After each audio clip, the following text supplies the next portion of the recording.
Boa noite, irmãos e irmãs. Vamos ter um tempo de oração antes de nós iniciarmos.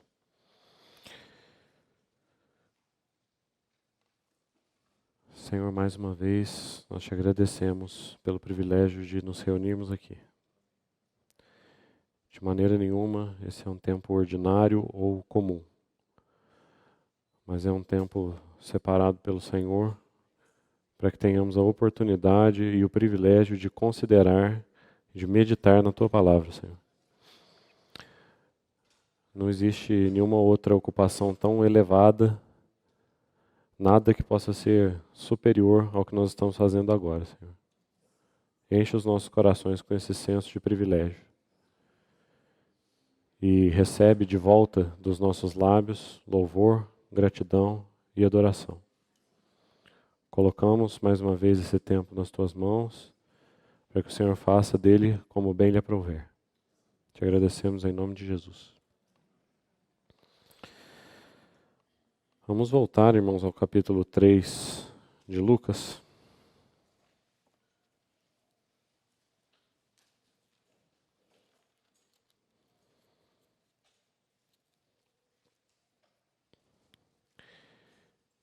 Vamos ler a partir do versículo 21.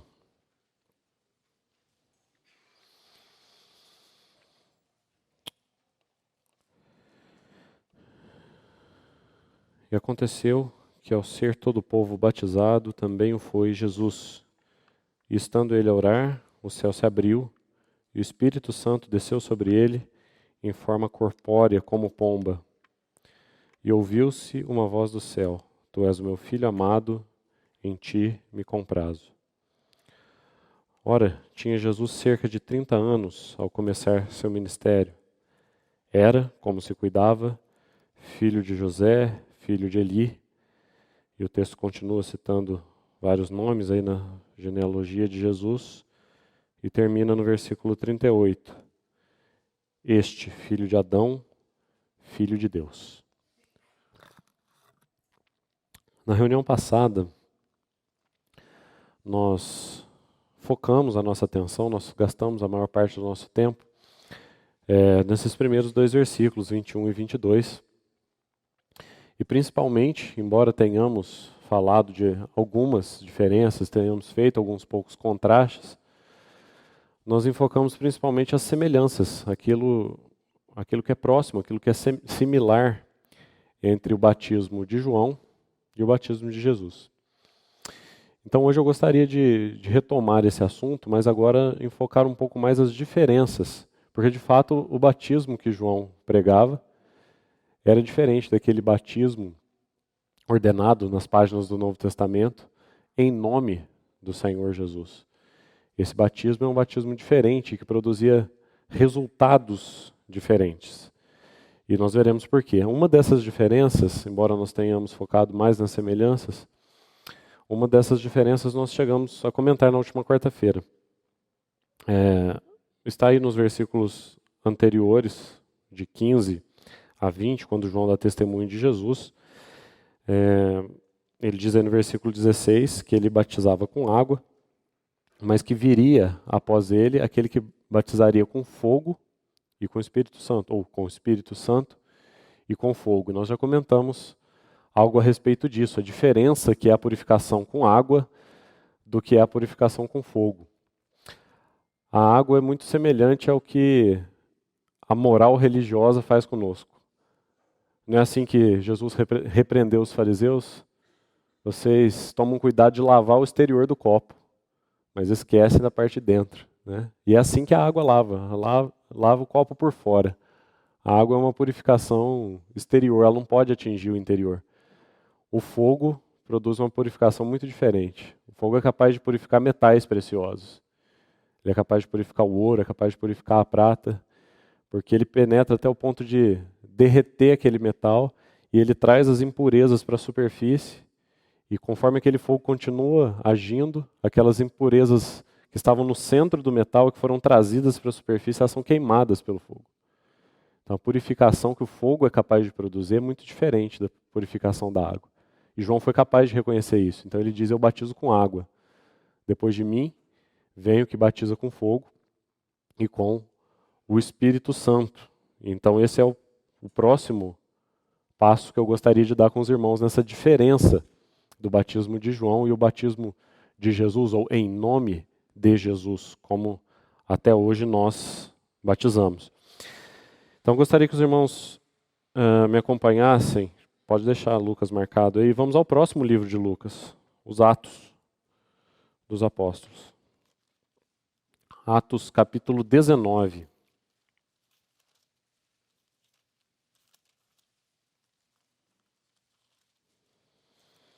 Atos 19.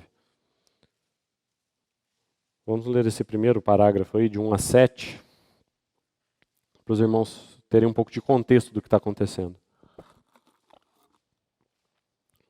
A história é bem autoexplicativa, né? Então diz aí o capítulo 19. Aconteceu que, essa fórmula é muito usada por Lucas, né? No Evangelho nós vemos ele começar várias narrativas dessa forma. Aconteceu que, e então ele faz a sua narrativa. Aconteceu que, estando Apolo em Corinto, Paulo, tendo passado pelas regiões mais altas, chegou a Éfeso e, achando ali alguns discípulos, perguntou-lhes: recebestes porventura o Espírito Santo quando crestes? Ao que lhes responderam: pelo contrário, nem mesmo ouvimos que existe o Espírito Santo. Então Paulo perguntou: em que, pois, fostes batizados? Responderam: no batismo de João. Disse-lhes Paulo: João realizou o batismo de arrependimento, dizendo ao povo que cresce naquele que vinha depois dele, a saber, em Jesus. Eles, tendo ouvido isso, foram batizados. Veja que eles já tinham sido batizados, segundo eles próprios, com o batismo de João. Mas, tendo ouvido o que Paulo disse, foram batizados em o nome do Senhor Jesus. E, impondo-lhes Paulo as mãos, veio sobre eles o Espírito Santo, e tanto falavam em línguas como profetizavam. Eram ao todo uns 12 homens. Talvez esse seja o texto mais gráfico, mais ilustrativo da diferença do batismo de João para o batismo, como diz o texto aí, em o nome do Senhor Jesus. Isso era algo que o batismo de João jamais poderia fazer. Aquele que viria depois dele era o que batizaria com o Espírito Santo.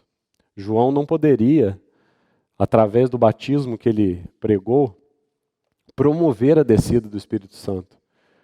Porque João não era como Jesus. Jesus era aquele único que foi ungido, como diz o Salmo 45, se os irmãos quiserem me acompanhar. Salmo 45.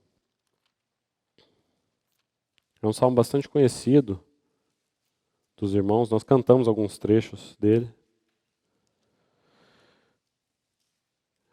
É aquele salmo que começa assim: de boas palavras transborda o meu coração, ao rei consagro que compus.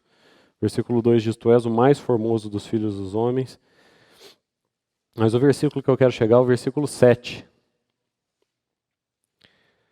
Amas a justiça. Eu lembrei desse início do salmo para que fique muito claro de quem fala esse salmo, né? Esse salmo está falando do Senhor Jesus.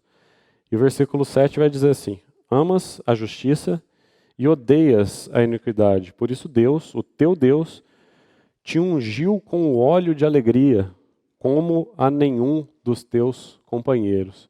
João era um desses companheiros, o amigo do noivo. Mas ele não recebeu esse óleo de alegria, essa unção do azeite do Espírito Santo como Jesus. Jesus foi ungido com esse óleo de alegria, esse óleo do Espírito Santo, como nenhum dos seus companheiros. Ele, de fato, era o noivo. O amigo do noivo, um de seus companheiros, não foi ungido com esse mesmo óleo, não da mesma maneira. Ele, de certo, era um homem cheio do Espírito. O texto de Lucas nos diz que ele era, mas não como Jesus. Nenhum homem, nenhum outro, nenhum dos seus companheiros era ungido pelo Espírito Santo da mesma maneira que Jesus. Ele foi aquele único sobre quem o Espírito, de fato, repousou, sem jamais ser entristecido ou ser apagado. Quando nós comentamos algo sobre esse assunto na reunião passada, uma irmã, depois da reunião, me lembrou aquele texto do primeiro capítulo de Gênesis, né? Gênesis 1, versículo 2. Diz que o Espírito pairava sobre a face das águas. A terra estava sem forma e vazia, e o Espírito de Deus pairava sobre as águas. E então essa irmã comentou comigo que desde esse tempo, desde esse primeiro capítulo de Gênesis, que o Espírito já não encontrava onde pousar. Lá desde Gênesis 1 ele pairava. E de fato eu fui olhar alguns comentários sobre esse primeiro capítulo de Gênesis, e o texto não diz ali pomba, ele diz que o Espírito pairava sobre a face das águas, mas comentários rabínicos no Talmud comparam esse ato do Espírito pairar com a pomba. Então, de fato, alguns rabinos comentam que esse pairar sobre as águas ali de Gênesis 1:2 é pairar como uma pomba. Então veja que interessante, desde Gênesis 1 que essa pomba não encontrava um lugar para descansar.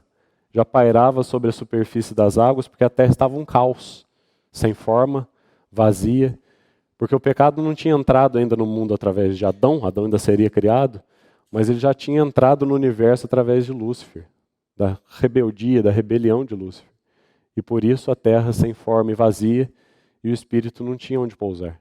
Ele pairava como uma pomba, dizem esses comentários rabínicos, como uma pomba, ele pairava sobre a superfície das águas. Nenhum lugar era um lugar adequado de repouso para ele. Mas agora, nós já comentamos isso na reunião passada, no versículo 22 de Lucas capítulo 3 vai nos dizer que quando o nosso Senhor foi batizado, os céus se abriram e o Espírito desceu sobre ele em forma corpórea como uma pomba. Esse que desde o início dos tempos não tinha onde repousar, agora tem. Um perfeito lugar de repouso.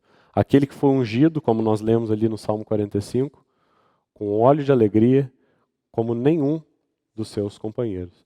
É por isso que o batismo de João jamais poderia produzir o que produz o batismo em o nome do Senhor Jesus. E nós vimos aí em Atos 19, a descida do Espírito Santo. É somente porque ele recebeu aquela unção, assim diz Pedro na sua pregação em Atos 2, né? Quando o Espírito desce agora sobre a igreja, não mais em formato de pomba, como em Lucas 3, mas agora em formato de línguas de fogo, ali em Atos 2. Desce sobre aqueles varões reunidos, todos se admiram porque estão ouvindo as grandezas de Deus serem faladas no seu próprio idioma. Então, Pedro vai dizer que ele, tendo sido assunto aos céus, ele recebeu do Pai a promessa do Espírito e derramou isto que vedes e ouviu, porque ele recebeu dessa maneira esse óleo de alegria como nenhum dos seus companheiros, é que ele é o único, João não poderia, ele é o único que pode derramar isto que vedes e ouvis, o Espírito. Então essa é a segunda importante diferença entre o batismo de João e o batismo de Jesus. E em terceiro lugar, para nós concluirmos esse assunto, o batismo de João não produzia e não produziu, isso não é mencionado em nenhuma parte desse capítulo 3, onde é relatado que João estava batizando, somente quando ele batiza a Jesus, é que diz o versículo, no final do versículo 21 aí para nós, Lucas 3, 21, diz assim, estando ele a orar, a última frase do versículo 21, o céu se abriu. E essa não é uma frase pequena, isso não nos diz pouca coisa. Nós precisamos prestar atenção, porque em nenhuma outra parte desse Evangelho de Lucas nós vemos céu aberto. A palavra céu é mencionada uma série de outras vezes em Lucas. No seu próximo livro de Atos também a palavra céu vai ser mencionada muitas vezes, mas céu aberto, o céu se abriu, céu aberto é mencionado somente aí. Depois mais 2 vezes em Atos que nós veremos. Para que nós tenhamos uma ideia da importância, do significado, do quanto essa expressão não está aí por acaso, o quanto ela tem a nos falar e o quanto ela é significativa, eu peço que os irmãos marquem de novo aí o capítulo 3 de Lucas e dessa vez me acompanhem a Deuteronômio.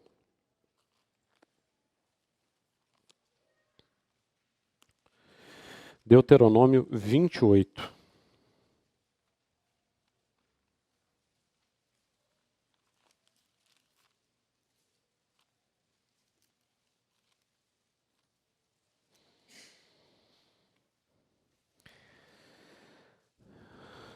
Se você ler os subtítulos aí em negrito desse capítulo 28, você vai ver que o primeiro diz assim, as bênçãos decorrentes da obediência. depois, na outra metade do capítulo, não exatamente a metade, né? Outra parte do capítulo, a partir do versículo 15 aí, o subtítulo vai dizer assim, os castigos da desobediência, né? Então vamos pensar alguns versículos aqui para que faça sentido. Vamos começar aí pelo 15. Veja só o que o Senhor está prometendo, através de Moisés, para o seu povo de Israel. Ele diz assim, será, porém, que se não deres ouvido à voz do Senhor teu Deus, não cuidando em cumprir todos os seus mandamentos e os seus estatutos que hoje te ordeno, então virão todas essas maldições sobre ti e te alcançarão. E ele vai descrever uma série de maldições aí, e tem uma muito interessante, muito explicativa no versículo 23. Veja aí o que diz o versículo 23. Então, se não ouvires, se não obedeceres, se não atenderes aos mandamentos do Senhor teu Deus, diz o versículo 23, os teus céus sobre a tua cabeça serão de bronze. Essa é a realidade desde Gênesis 1. Céus de bronze. Céu fechado. Porque desde que o pecado entrou no mundo, essa é a condição do relacionamento entre o homem e Deus. Não é um relacionamento de céu aberto. São céus de bronze. Céus fechados. Se não fosse pelo Senhor Jesus, as nossas orações não passariam do teto. O céu é de bronze. Mas, veja como começa esse capítulo. Capítulo 28, versículo 1. Se atentamente ouvires a voz do Senhor teu Deus, tendo cuidado de guardar todos os seus mandamentos que hoje te ordeno, o Senhor teu Deus te exaltará sobre todas as nações da terra. Se ouvires a voz do Senhor teu Deus, virão sobre ti e te alcançarão todas estas bênçãos. E ele vai também, assim como ele vai fazer na outra parte ali, descrevendo as maldições, ele vai descrever as bênçãos. E aí ele chega no versículo 12 e diz assim, o Senhor te abrirá o seu bom tesouro, o céu. O Senhor te abrirá o seu bom tesouro, o céu. Então veja bem, o castigo da desobediência era o céu de bronze. O privilégio, a bênção da obediência é o Senhor te abrirá o seu bom tesouro, o céu. E aí agora nós somos levados de volta a Lucas, né? E agora nós temos um homem que ouviu. Afinal de contas, não é isso que significa obediência? Se você for olhar os dois idiomas originais, tanto o hebraico do Antigo Testamento, quanto o grego do Novo Testamento, nos dois idiomas, nas duas línguas, obedecer significa ouvir totalmente. Ouvir completamente. E aí os irmãos não precisam abrir para a gente não tomar tanto tempo, não abrir tantos textos, mas os irmãos vão se lembrar da profecia de Isaías, capítulo 50. Diz assim, que o Senhor Deus me deu língua de erudito para que eu possa dizer boa palavra ao cansado. E ele me desperta todas as manhãs, desperta o meu ouvido para que eu ouça como os eruditos. E aqui está a personificação dessa profecia. O Senhor todas as manhãs me desperta o ouvido para que eu ouça como aqueles que aprendem, para que eu ouça como os eruditos. Aqui está o primeiro homem que durante a sua vida toda ouviu como um erudito. Ouviu totalmente. Ouviu completamente. O verbo também significa atender. Inclusive atender a porta. Quando alguém bate, você vai lá atender. Isso significa obedecer. Está aí o homem que atendeu. O homem que obedeceu. O homem que ouviu total e completamente. E porque ele ouviu total e completamente, ele recebeu essa bênção, esse privilégio, que está relatado lá em Deuteronômio 28. O Senhor te abrirá o seu bom tesouro, o céu. Você percebe o testemunho que está sendo dado aí para nós? Quando ele é batizado, o céu se abriu. Em outras palavras, o que o Senhor está dizendo para nós? Eu estou cumprindo a minha promessa lá de Deuteronômio. Eu prometi que aquele que me ouvisse, aquele que guardasse todos os meus mandamentos, aquele que me ouvisse completamente, teria um céu aberto. Aquele que não me ouvisse teria um céu de bronze, mas aquele que me ouvisse teria um céu aberto. E aqui está o Senhor cumprindo essa promessa. Deus o Pai cumprindo essa promessa para Deus o Filho. Durante 30 anos ele me ouviu. totalmente, completamente, atendeu e obedeceu. Então agora, no ato do seu batismo, os céus se abriram. A promessa de Deuteronômio está cumprida. Então essa é a única cena no Evangelho de Lucas onde nós temos, com todas as letras, literalmente descrito que o céu se abriu. Mas Lucas tem então o seu segundo livro, nós já fomos a ele, o livro de Atos. Em Atos, 2 vezes, nós vamos ter literalmente a descrição de um céu aberto. Vamos ver quais são elas. Atos 7 é a primeira.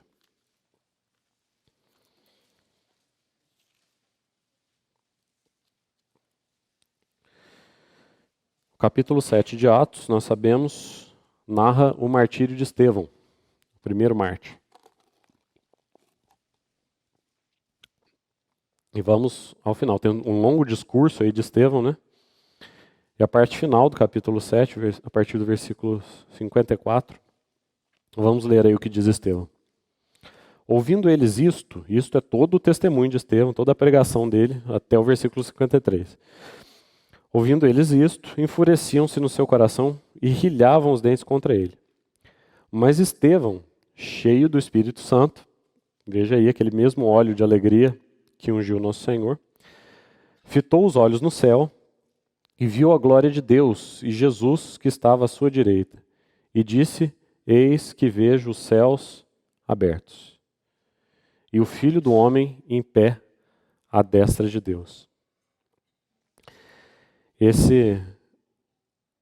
Esse homem vê os céus abertos, Estevão agora vê os céus abertos. A última vez que nós temos céus abertos relatados é lá em Lucas 3, no batismo. E agora o céu se abre perante os olhos de Estevão. O que ele vê lá?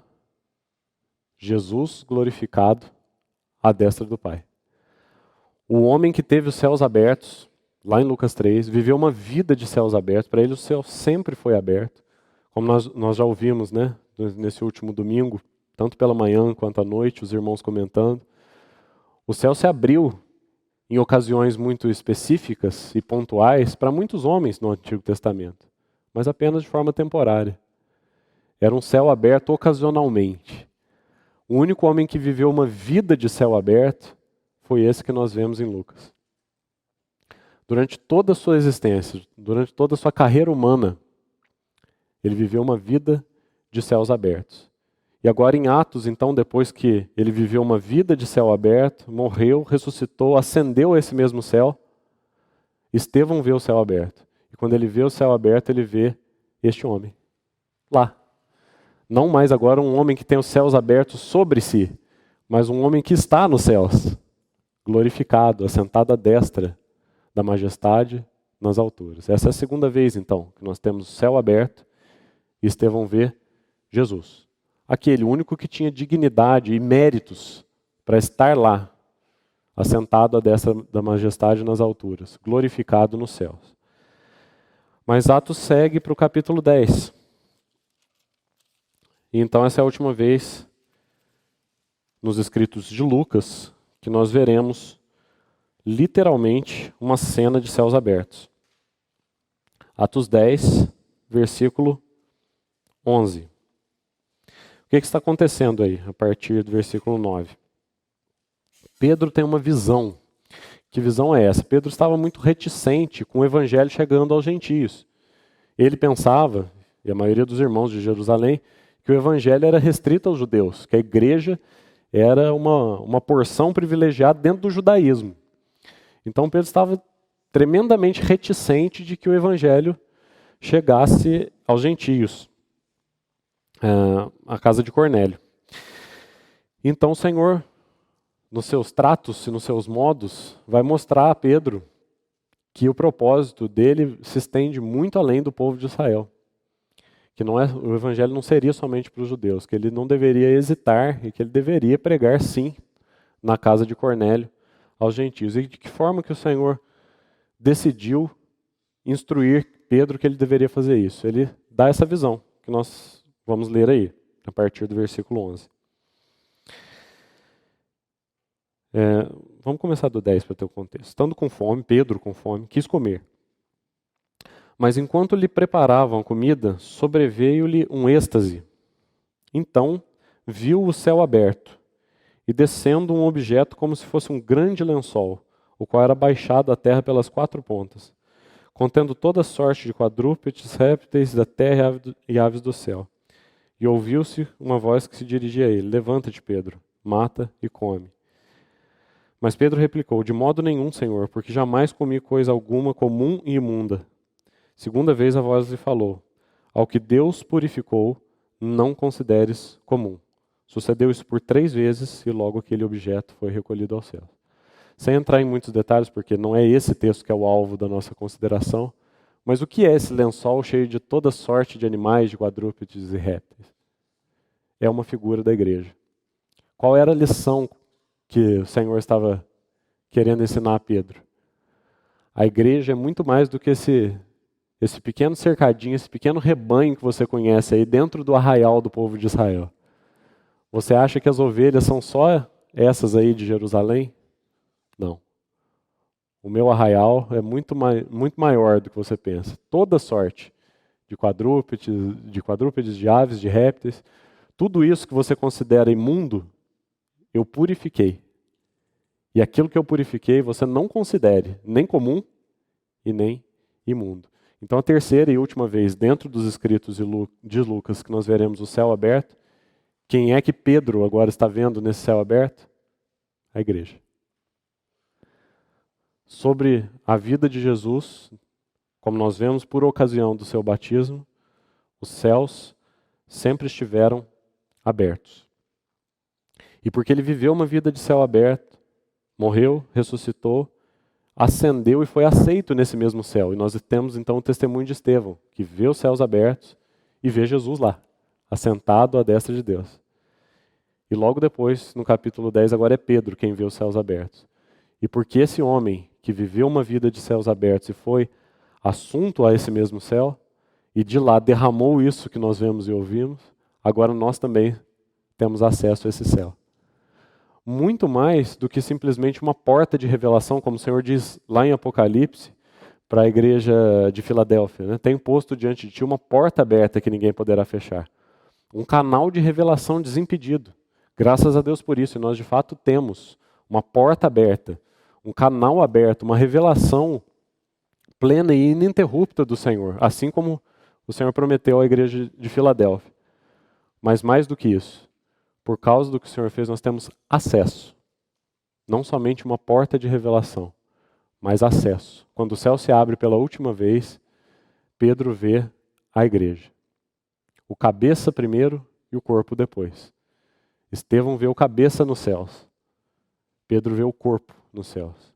E graças ao Senhor por isso. Tudo isso porque desde lá, do princípio do Evangelho de Lucas, ele vem progressivamente se identificando conosco. Essa identificação, como nós também estudamos na reunião passada, ela é progressiva, né? E ela progride até o ponto que ele se identificou tanto conosco, primeiro se encarnando, se fazendo homem, depois se circuncidando, apresentado, batizado, mas agora essa identificação é tão completa que nós somos um só. Tão completa e tão perfeita que nós somos um só, cabeça e corpo. E onde o cabeça está, o corpo está também. Então Estevão vê Jesus no céu e Pedro vê a igreja. Graças ao Senhor por isso. Essa é a identificação plena e completa. Então isso encerra tudo aquilo que eu gostaria de compartilhar com os irmãos a respeito do assunto do batismo. Focando mais agora nos contrastes, nas diferenças do batismo de João e o batismo em o nome do Senhor Jesus. Então nós podemos seguir aí para o próximo assunto em Lucas 3, a partir do versículo 23. E esse é um assunto que poderíamos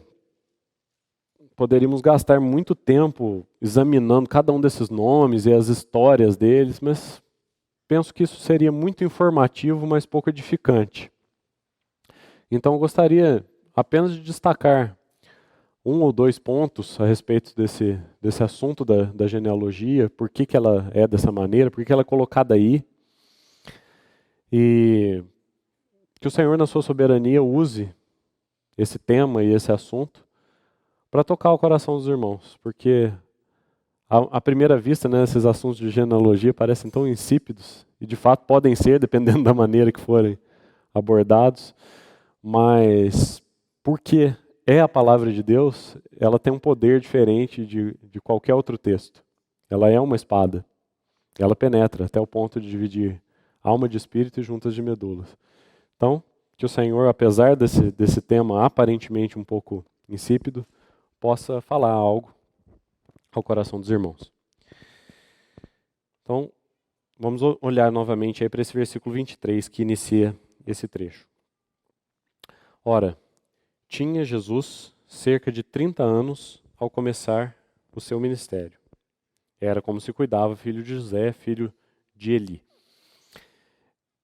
Mais uma vez, esse início de versículo aí é um texto complicado, um texto daqueles desafiadores para o tradutor.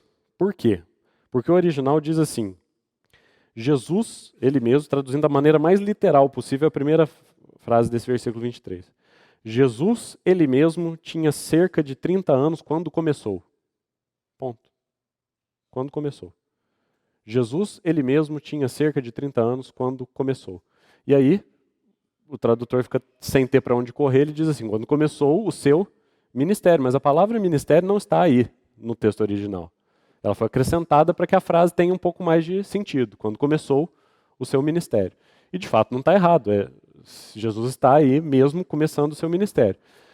Mas eu penso que se nós vamos acrescentar algo ao texto para que ele faça sentido, talvez fosse melhor nós acrescentarmos as palavras do próprio Lucas. Então vamos ver o que ele diz, de novo em Atos, no seu segundo livro, para nós usarmos as palavras dele mesmo. Atos 1, versículo 1.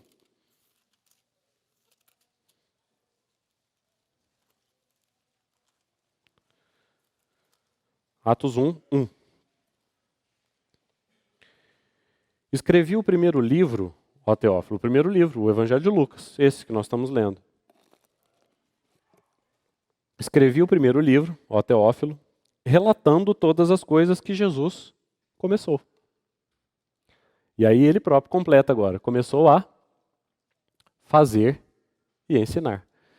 Então podemos entender que esse ministério que o tradutor acrescentou lá em Lucas 3:23 pode ser muito bem entendido nas palavras do próprio Lucas, em Atos 1:1, como Jesus começou a fazer e a ensinar. Então muito bem, está marcado aí para nós no versículo 23 como que Jesus começa o seu ministério, ou seja, como ele começa a fazer e a ensinar. Antes de nós focarmos aqui aquilo que ele fez, aquilo que ele ensinou, eu queria destacar o seguinte para os irmãos. Esse texto, ele é uma marca muito clara de um novo começo. É como se Lucas estivesse iniciando de novo o evangelho. Ele começou no capítulo 1 e aqui ele bota um ponto final e começa de novo. É muito interessante ele fazer dessa maneira. Parece que ele vai começar o livro de novo e é por isso que ele põe uma genealogia bem aí. Ele segue até o capítulo 3, faz um ponto final, ali no final do versículo 22, e agora é como se ele começasse a sua história de novo. Por quê? Na verdade, ele está fechando uma história para começar outra. Qual é a história que ele está fechando quando ele termina o versículo 22?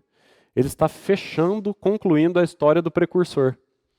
Na verdade, o que nós temos aí de Lucas 1 até Lucas 3:22 é a história de João Batista, interpolada por relatos, por cenas, por pequenos fragmentos da história de Jesus. Então nós temos o nascimento de Jesus, nós temos a apresentação, nós temos o próprio batismo, que está aí no capítulo 3, fragmentos da história de Jesus interpolados naquilo que na verdade é uma narrativa a respeito do precursor. Então de 1 a 3, Lucas está fazendo uma introdução, e de que maneira ele introduz? Ele introduz contando uma história.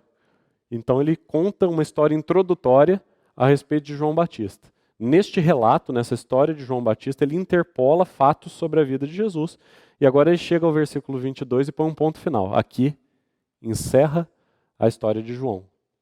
Encerra quando? Encerra quando ele batiza Jesus. Aqui acabou. Acabou o ministério de João encerrou-se a história do precursor, e agora começa uma outra história. Qual história? A história do Messias. E é tão interessante que ele comece a história do Messias aí, mas ele já não contou para nós da encarnação do Messias, ele já não contou para nós da apresentação do Messias, ele acabou de contar para nós do batismo do Messias, então como é que ele está começando a história do Messias aqui? Irmão, o que significa Messias, a palavra Messias? O ungido. Agora, Jesus acabou de ser ungido pelo Espírito Santo, que desceu sobre ele em forma corpórea de uma pomba. Então, Lucas vai começar a contar a história do ungido, a história do Messias, depois da Assunção. Até então, ele conta fragmentos da sua história. Agora, Lucas vai contar a história do ungido, a história do Messias, a partir da sua unção. A partir da sua unção. Então, ele está começando de novo. E aí ele começa a partir da sua genealogia. Nem mesmo é a primeira vez que isso acontece. Sabe onde mais que isso acontece? Para dar um exemplo muito interessante. Êxodo capítulo 2 e Êxodo capítulo 6. O que a gente tem no início do livro de Êxodo? A história de Moisés. E Moisés, o nascimento de Moisés é contado para nós ali no capítulo 2 de Êxodo. E nem mesmo os pais de Moisés têm os seus nomes mencionados ali. A palavra não relata em Êxodo 2 nem o nome dos pais dele. Mas há uma genealogia de Moisés. A genealogia de Moisés está em Êxodo 6. E sabe o que tem antes de Êxodo 6? Moisés se apresenta pela primeira vez perante o faraó. Primeiro diálogo de Moisés e Arão com o faraó. Moisés está começando a sua missão. Ele vai dar os seus primeiros passos em direção à libertação do seu povo do Egito. E ali então é que entra a genealogia de Moisés, em Êxodo 6, e não em Êxodo 2, quando é relatado o seu nascimento. Aqui está acontecendo a mesma coisa. O nascimento de Jesus já foi relatado ali para trás, mas agora ele vai começar a sua missão. Então aqui ele introduz com a sua genealogia. Diferente de Mateus. Mateus, o primeiro capítulo, né, o Evangelho de Mateus começa com o primeiro parágrafo, o primeiro versículo, é a genealogia de Jesus. Porque um rei, e é assim que Mateus nos apresenta Jesus, né? Mateus vai nos apresentar Jesus como aquele rei. O rei, ele começa o seu ministério, ele começa a sua função desde o dia que ele nasce. No momento que um rei nasce, ele já está sendo preparado para reinar. Pode demorar mais ou menos, né? Aqui na história do povo de Israel, lá em Crônicas, nós temos relatado um rei que começou, rei Josias, começou a reinar com 8 anos. Tem um outro rei aí, rei Charles, começou com 73. Mas desde o primeiro dia do seu nascimento, pode levar 8 anos ou pode levar 73 anos, mas desde o seu primeiro dia o rei é rei. E ele está sendo preparado para reinar. Pode ser que ele leve uma ou muitas décadas para assumir o trono, mas desde que o rei nasce ele é rei. Então o Evangelho de Mateus começa com a genealogia de Jesus. Já um sacerdote, e precisamos nos lembrar que Lucas é aquele que apresenta o aspecto humano do Senhor, né? Nos mostra Jesus como sendo homem, o Deus encarnado, feito homem.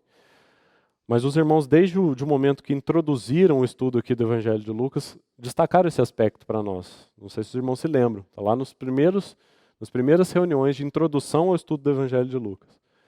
Lucas, como nenhum outro, ressalta o aspecto sacerdotal, o ministério sacerdotal deste homem chamado Jesus. E o sacerdote, ele começava a ser preparado aos 20, mas somente aos 30 é que ele iniciava de fato plenamente o seu ministério. Tinha muitas coisas que ele não podia fazer até os 30 anos. Ele começava o seu treinamento aos 20, mas até os 30 ele não podia plenamente exercer ministério sacerdotal, somente após os 30. E aqui esse homem, sacerdote, vai iniciar o seu ministério com 30 anos. Então, Lucas faz um novo início. Ele começa de novo e põe aí a genealogia para marcar um novo início da história. O início agora da missão sacerdotal de Jesus. É uma idade de fato muito significativa, né? Nós já citamos aí os sacerdotes. Nós poderíamos citar os escribas também, aqueles que serviam na ordem dos escribas, eles só começavam a exercer a sua função também aos 30 anos. Se você olhar o livro de Gênesis, José, quando se torna governador do Egito, passa por toda aquela história da interpretação dos sonhos, na casa de Potifar, na prisão, até que ele começa a sua carreira de fato, como aquele que vai ser o provedor de uma salvação, até para o próprio povo egípcio, que dirá para o seu próprio povo, que viria depois, né, a morar ali no Egito, mas para toda a terra é descrito ali que aquilo que José fez no Egito foi uma salvação para toda a terra, né? Quando ele se torna governador do Egito, então nos 7 anos de fartas colheitas, ele edifica celeiros e guarda aquele mantimento. Quando que ele faz isso? Que ele se torna governador, começa a sua obra ali no Egito, de construir esses celeiros e de prover, por causa disso, salvação para aquele povo, aos 30 anos. Davi também, que é outro tipo claríssimo do Senhor, assim como José, né, um tipo de Cristo. Davi, o rei Davi, também já tinha sido ungido desde a sua adolescência, mas quando ele foi ungido, quem era o rei era Saul. E ele é ungido, e ele só vai de fato subir ao trono, se tornar rei também com 30 anos. É uma idade muito significativa no sentido psicológico ou emocional do termo, porque é uma idade da plena maturidade. É uma idade em que a personalidade acaba de ser formada. Aquilo que somos intrinsecamente, a nossa personalidade, o centro do nosso ser está firmemente estabelecido. E aqui é o que nós vemos. Jesus vai iniciar o seu ministério, vai começar a sua carreira sacerdotal aos 30 anos. Um homem plenamente maduro, plenamente estabelecido. Então Lucas vai nos contar essa história assim. Jesus, ele mesmo, e essa expressão também é muito interessante, né? Jesus, ele mesmo, tinha cerca de 30 anos quando começou. Essa expressão ele mesmo está destacada aí no texto original, não é a nossa tradução em português, mas ela vai nos lembrar de Hebreus 13. Hebreus 13. Alguns irmãos supõem, nós não podemos afirmar isso, mas é uma suposição muito embasada que a Epístola aos Hebreus tenha de fato sido escrita também por Lucas. Então em Hebreus 13, versículo 8, nós lemos assim: Jesus Cristo, Ele mesmo, Jesus Cristo ontem e hoje é o mesmo e o será para sempre. Você percebe o que Lucas quer dizer ali no capítulo 3 com Jesus Cristo, Ele mesmo? Porque isso é o que diz o texto original, né? Não como nós lemos aqui. Ora tinha Jesus cerca de 30 anos. Diz assim, Jesus Cristo, Ele mesmo. O mesmo Jesus. O próprio Jesus, não nenhum outro. Aquele que era, que é e que o será para sempre. Quando ele diz assim, o mesmo Jesus, você percebe como isso lança luz a tudo que está para trás? Porque para trás esse mesmo Jesus tinha cerca de 30 anos, tem 30 anos. Tem 30 anos de história. Então quando ele diz assim, Jesus ele mesmo, esse próprio Jesus, este mesmo Jesus tinha cerca de 30 anos quando começou o seu ministério, ele lança luz, ele lança um certificado de aprovação sobre 30 anos de história. 30 anos de história são aqui para nós ratificados e aprovados. E o que aconteceu nesses 30 anos passados? O que é relatado para nós? Aliás, Lucas relata como nenhum outro esses 30 anos. Nós vemos um homem, o homem Jesus, passando da inocência à santidade. Sabe qual a diferença entre inocência e santidade? Um bebê é inocente de muitas coisas, de muitos pecados. Por exemplo, da mentira. Pelo simples fato de que ele não pode falar. Ele não sabe nem sequer falar, quanto mais mentir. Uma criança de 2 anos não pode mentir. Pelo simples fato de que ela não pode sequer falar.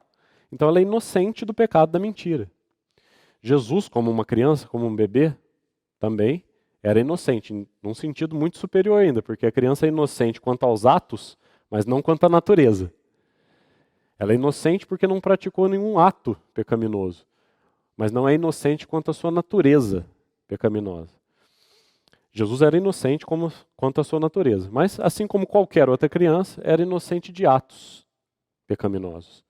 Agora, conforme ele vai crescendo, e nós o vemos então aos 12 anos, aqui no Evangelho de Lucas, e nós o vemos agora aos 30 anos, ele deixa de ser simplesmente inocente, claro que ele permanece inocente, mas ele deixa de ser somente inocente e passa da inocência à santidade. Santidade é aquele que poderia, ele teria todas as condições para fazer o que bem lhe aprovesse, inclusive para pecar, inclusive para desobedecer, inclusive para fazer tudo que fosse da sua própria vontade. Mas não foi isso que ele veio fazer. Ele diz assim que tinha uma comida que os outros não conheciam. E essa comida é fazer a vontade do seu pai. Essa era a comida dele. Então, o resumo desses 30 anos é da inocência à santidade. Um caráter formado, uma aprovação de tudo que nós temos relatado para nós aí. E o que é que nós temos relatado para nós? Nós temos relatado, principalmente nesses 30 anos, detalhes tão pequenos da sua vida cotidiana. O que nós temos, por exemplo, quando Lucas conta para nós aquela cena de Jesus aos 12 anos? Um pequeno vislumbre da sua vida cotidiana. E ele diz ali que quando Jesus volta para casa, né, Maria e José vão buscar ele no templo, que ele tinha ficado para trás, e quando ele volta com eles para casa, diz assim, era-lhes submisso. Um pequeno detalhe da sua vida cotidiana. Como era essa vida de Jesus nesses 30 anos? Uma vida de perfeita obediência. Uma vida de submissão. O que mais que é dito sobre esses 30 anos para nós? Não Lucas, mas Mateus e Marcos vão dizer assim. Mateus vai dizer, o filho do carpinteiro, quando ele começa a pregar ali em Nazaré, e as orelhas começam a ficar em pé, né? Porque é aquele mesmo que eles conheceram por 30 anos na oficina da carpintaria, agora está dizendo algumas coisas muito diferentes. Então aqueles homens de Nazaré perguntam, não é esse o filho do carpinteiro? E Marcos vai nos relatar isso ainda de uma forma diferente. Não é este o carpinteiro? Então mais um pequeno detalhe da vida cotidiana, do dia a dia do nosso Senhor é apresentado sobre esses 30 anos. Quem era ele? O filho do carpinteiro. O carpinteiro, filho do carpinteiro. E o Senhor aqui, através desse selo de aprovação, está lançando luz sobre esses anos na carpintaria. Sabe o que ele está dizendo? O meu filho, o carpinteiro, está aprovado. Em tudo aquilo que ele fez, quando ele estava lá, debruçado sobre uma peça de madeira, talvez, dizem alguns estudiosos, fabricando jugos, fabricando peças para a lida na fazenda, fabricando peças para a edificação de casas. Sabe o que o Senhor, Deus o Pai, tem a dizer sobre esses anos de Jesus na carpintaria? Tu és o meu filho amado, em ti eu tenho todo o meu prazer. Sabe os teus anos de profissão, os anos que você passou debruçado sobre peças de madeira? Estão aprovados. Neles eu tenho todo o meu prazer. Nada daquilo que você fez com a obra das tuas mãos, esculpindo madeira, nada daquilo foi mal feito, foi feito de qualquer jeito, foi entregue apressadamente. Lembra como é que Paulo ensina que nós devemos trabalhar para os nossos patrões? Como para Deus. Você consegue ver a vida de Jesus na carpintaria nos seus 30 anos? Cada uma das peças que ele fez? Cada uma das negociações, cada venda, cada compra dentro daquela oficina? Como para Deus. Tu és o meu filho amado, em ti eu tenho todo o meu prazer. Tudo que você fez na sua adolescência, na sua vida com seus pais, na sua vida de submissão a eles, em tudo isso eu tenho todo o prazer. Tudo que você fez dentro daquela oficina de carpinteiro, em tudo isso, eu tenho todo o meu prazer. Aprovado. Aprovação dos 30 anos passados e uma declaração antecipada de aptidão para os 3 que viriam. Tudo que você viveu, tudo que você fez, tudo que você falou, tudo que você pensou, nesses 30 anos, em tudo isso eu tenho meu prazer. Aprovado. Tudo que você fará nos seus próximos 30 anos, nos seus próximos 3 anos de ministério, você está apto, Você está preparado. Você está pronto. E você está devidamente habilitado, ungido pelo Espírito Santo. Nos primeiros 30 anos, nós temos submissão à autoridade humana, como nós acabamos de nos lembrar. Lucas 2,51, era-lhes submissos. Nos próximos 3, nós teremos discursos com autoridade e poder. É claro que ele não deixou de ser submisso, ele foi submisso durante toda a sua vida aos seus pais terrenos, mas sempre a Deus. Por toda a sua carreira, por toda a sua história humana, ele sempre foi submisso ao Pai. Mas aqueles 30 anos de história de submissão seriam agora substituídos nos próximos 3 anos por autoridade. E o seu discurso, a sua pregação, era em poder e autoridade. Nos primeiros 30 anos, nós vemos Jesus nas suas responsabilidades cotidianas, como filho, como carpinteiro. Mas nos próximos 3 anos, nós veremos o Senhor nas suas responsabilidades eternas, na sua palavra, na sua pregação e na sua obra. Nos primeiros 30 anos, nós vemos Jesus vivendo estritamente dentro das limitações humanas. E nos próximos 3, ele não abandona as limitações humanas, porque ele nunca vai usar os seus poderes divinos para servir a si mesmo. Nenhum dos milagres de Jesus foi para ele mesmo, sempre foram para os outros. Então ele continua vivendo dentro das limitações humanas, mas agora, nos próximos 3 anos, em ampla e visível cooperação com o divino. Nos primeiros 30 anos, nós vemos o Filho do Homem. E como o Senhor gosta desse título, né? Procure depois, Filho do Homem, essa expressão, para você ver quantas vezes dizem isso a respeito de Jesus, e o próprio Jesus diz a respeito de si mesmo. Ele se chama assim de o Filho do Homem. Nesses primeiros 30 anos, nós vemos o Filho do Homem em silêncio. Nos próximos 3 anos, nós veremos o Filho de Deus em ação. E o que esse Filho de Deus fará nesses próximos 3 anos que se iniciam aí nesse versículo 23? Conforme nós consultamos lá no segundo livro de Lucas, o livro de Atos, ele vai fazer e ensinar. Como nós podemos resumir o fazer? Vamos tentar resumir o fazer. E aí, de novo, nós vamos precisar do livro de Atos, o discurso de Pedro, lá no capítulo 10 mesmo, agora na casa de Cornélio. Veja que interessante esse texto. Atos 10.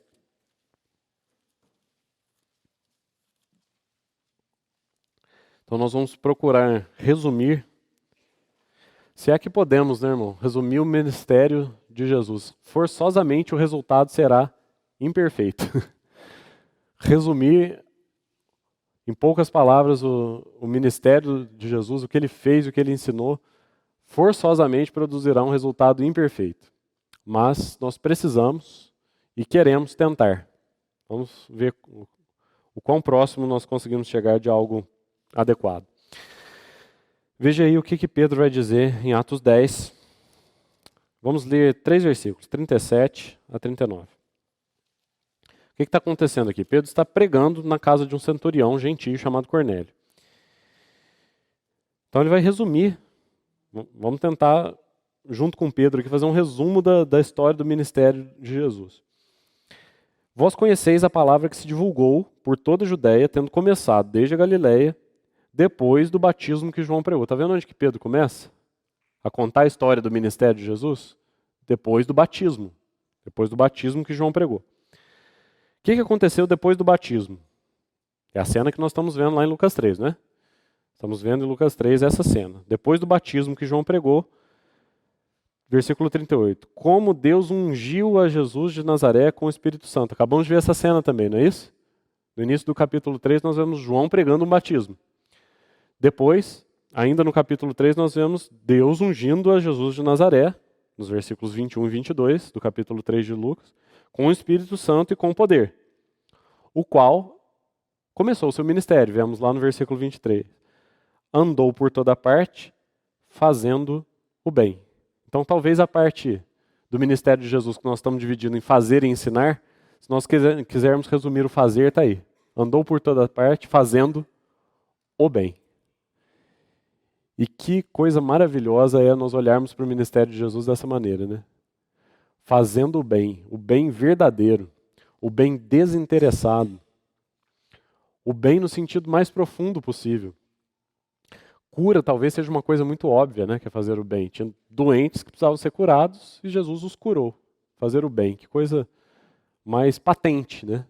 Mas o Senhor fez o bem em tantos níveis.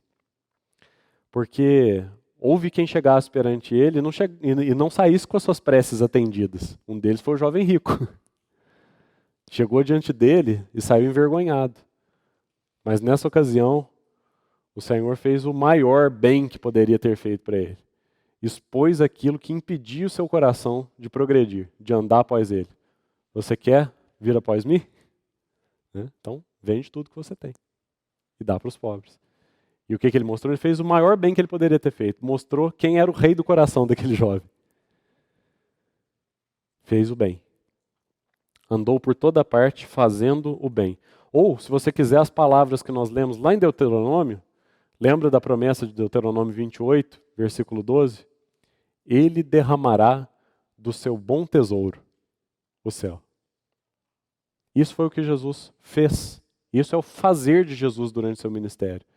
Ele abriu os céus e derramou do seu bom tesouro.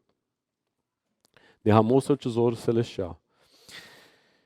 E o versículo 39, aí, para nós continuarmos a nossa leitura, não terminei o 38, né? Como Deus ungiu a Jesus de Nazaré, com o Espírito Santo e com poder, o qual andou por toda parte, fazendo o bem e curando a todos os oprimidos do diabo, porque Deus era com ele.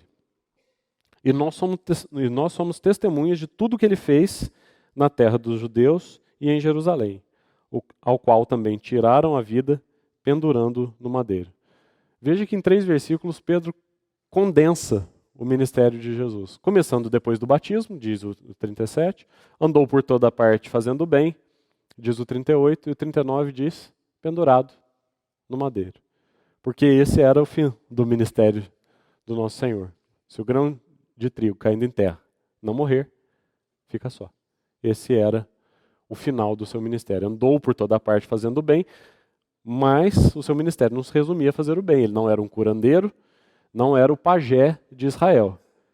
Ele era o grão de trigo, que caiu em terra com um objetivo muito específico, morrer.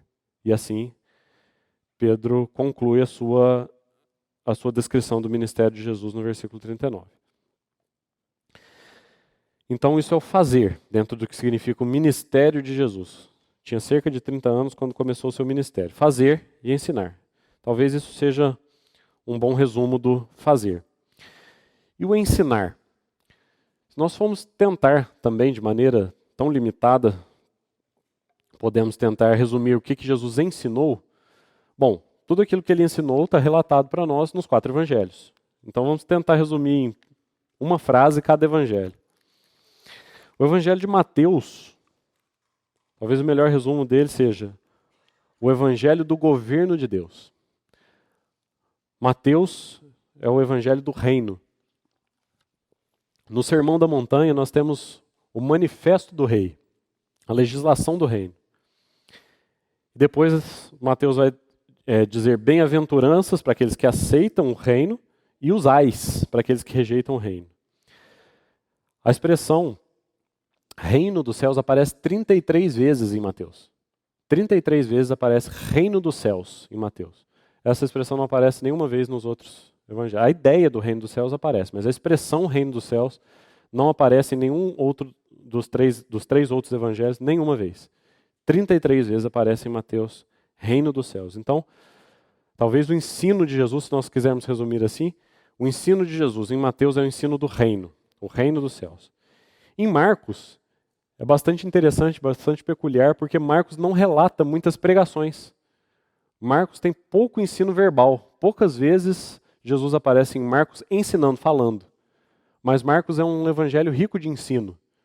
Marcos é o evangelho onde Jesus ensina fazendo. Então ali, o tempo todo, é vista muita revelação prática de Jesus como servo. Sempre em Marcos ele está cingido, sempre em Marcos ele está ocupado. Então, Mateus é o ensino do reino, Marcos é o ensino do servo. E o servo ensina na prática. Pouco ensino verbal, muita revelação prática de Jesus ensinando através dos seus atos. Em Lucas, Talvez o ensino de Lucas possa ser resumido pelo capítulo 19, versículo 10. O Filho do Homem veio buscar e salvar o perdido. Lucas tem um capítulo de coisas perdidas, né? É o capítulo 15. Tem a parábola da ovelha perdida, da dracma perdida e dos 2 filhos perdidos, né? Um filho está perdido fora de casa, que é o filho pródigo, e tem outro filho perdido dentro de casa, que é o irmão mais velho. É o capítulo das coisas perdidas. A ovelha perdida, a moeda perdida e os 2 filhos perdidos. Os perdidos que foram achados. A ovelha foi achada, a dracma foi achada, o filho pródigo foi achado e o filho mais velho, o irmão mais velho, foi recuperado. O capítulo 15 de Lucas é o capítulo das coisas perdidas que foram achadas. E esse é o ensino de Lucas. O Filho do Homem, diz Lucas 19:10, veio buscar e salvar o perdido. E o ensino de João é o falar do céu à terra. João é aquele que vai nos mostrar Jesus como Deus. É o ensino de Deus aos homens. Qual que é a grande peculiaridade de João? Se Mateus é aquele que fala 33 vezes sobre o reino dos céus, em João 19 vezes, eu sou. 4 vezes, simplesmente eu sou, desacompanhado. As outras, eu sou o pão da vida, eu sou o caminho, eu sou a verdade, eu sou a vida, eu sou a luz do mundo. Eu sou, 19 vezes. Porém, dessas 19, 4 delas, antes que Abraão existisse, eu sou. Ponto final. Você se lembra como Jeová se apresenta a Moisés, né?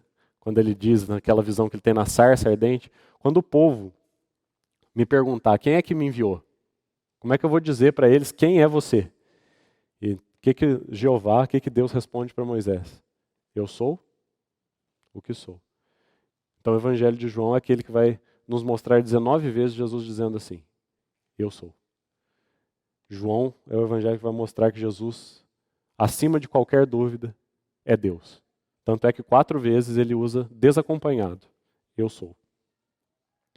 Então esse é o resumo do ministério de Jesus. Fazer e ensinar. O que é que ele fez o bem, e o que é que ele ensinou. Essas 4 maravilhosas condensações do seu ensino em Mateus, Marcos, Lucas e João. Então, gostaria de terminar com o último versículo aí, de Lucas 3:38. Como é que termina essa genealogia? Lucas tem essa peculiaridade, né? A genealogia de Mateus termina em Abraão. A genealogia de Lucas termina em Adão, ou em Deus, né? Filho de Adão, filho de Deus. Quando Lucas estende essa genealogia até Adão, a primeira coisa que salta aos nossos olhos é a universalidade desse evangelho. Por que isso é importante? Lucas foi um companheiro de Paulo, né? Aqui você percebe muita similaridade entre o ensino de Lucas e o ensino de Paulo. Lucas aprendeu tudo que aprendeu de Paulo. E o ministério de Paulo, todas as suas epístolas, as epístolas de Paulo são todas para os gentios, né? Aos romanos, aos coríntios, aos efésios, aos gálatas, aos tessalonicenses, sempre para os gentios. Paulo é o apóstolo dos gentios. Pedro era o apóstolo dos judeus. Pedro pregou para os judeus. Ocasionalmente, meio que à força, meio que na marra, como nós vemos no capítulo 10 de Atos, na marra ele pregou para os judeus, para os gentios. Já Paulo, ele sempre, cada cidade que ele visitava, ele começava na sinagoga, né? Mas logo botavam ele para fora de lá e ele então seguia o seu ministério aos gentios. E Lucas também. Estamos diante do evangelho que foi escrito para gentios. Ao contrário de Mateus. Mateus foi escrito para judeus. E tudo que interessava para um judeu é que o Messias era quem? Era da casa real de Davi e filho de Abraão. Por isso que a genealogia de Mateus termina em Abraão.